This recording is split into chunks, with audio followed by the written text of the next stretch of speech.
வாழ்க இவ்வையகம் வளத்துடன் வாழ்க வாழ்க. வாழ்க இம்மாநிலம் ஆழ்ந்துணர்ந்து அமைதியாக. அன்பர்களே, மே 23 இன்றைக்கு தத்துவஞானி வேதாத்ரி மாமணி அவர்கள் தன்னுடைய வாழ்க்கை மலர்ல உலக அமைதி குறித்து பேசுகிறார். உலக அமைதி என்றால் உலகில் உள்ள மக்கள் அத்துணை பேருடைய தனி மனித அமைதி, ஒவ்வொருவருடைய அமைதி தான் உலக அமைதியாக மாறும். அதற்கு அருள்தந்தை அவர்கள் சொல்லுகிறார், உலக அமைதி என்பது எப்போது கிட்டும் என்று சொன்னால், உலகில் உள்ள நாடுகள் ஒவ்வொன்றும் தனித்தனி அரசியல் முறை வைத்திருக்கும் வரை கிட்டாது, அப்படி வேறுபாடு கூடாது என்று சொல்லுகிறார்கள்.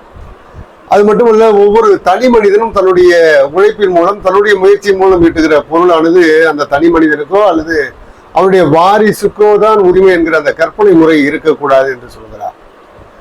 ஒவ்வொரு மனிதனும் இந்த இயற்கையாக கிடைத்த அல்லது இயற்கையின் மூலதனமாக இருக்கக்கூடிய இந்த பூமி, அந்த பூமியின் பகுதி தனக்கானது சொந்தம் கொண்டாடுகிற அந்த முறை இருக்கக்கூடாது என்று சொல்லுகிறார்.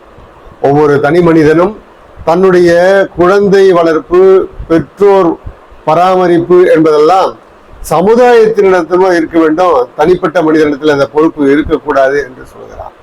ஒவ்வொரு தனி மனிதனுக்கும் ஆக்க தொழில் ஏதாவது செய்யக்கூடிய வாய்ப்பு இருக்க வேண்டும் என்று சொல்லுகிறார்.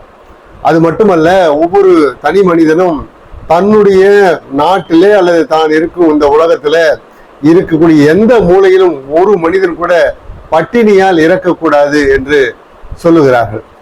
அது மட்டுமல்ல, உணவிற்காக உயிரை கொள்ளுகிற அந்த பழக்கம் ஒழிய வேண்டும் என்று சொல்கிறார். இப்படி இவ்வகை பழக்க வழக்கங்கள், இவ்வகை முறைகள் எல்லாம் மாற்றம் பெறாத வரை உலக அமைதி கிட்டாது என்று உறுதிபட தத்துவஞானி வேதாத்ரி மாமணி அவர்கள் கூறுகிறார்கள் என்கிற செய்தி உங்களுக்கு எடுத்து சொல்லி இன்றைய சிந்தனையை நிறைவு செய்கிறேன். வாழ்க வளமுடன். மகிழ்ச்சி.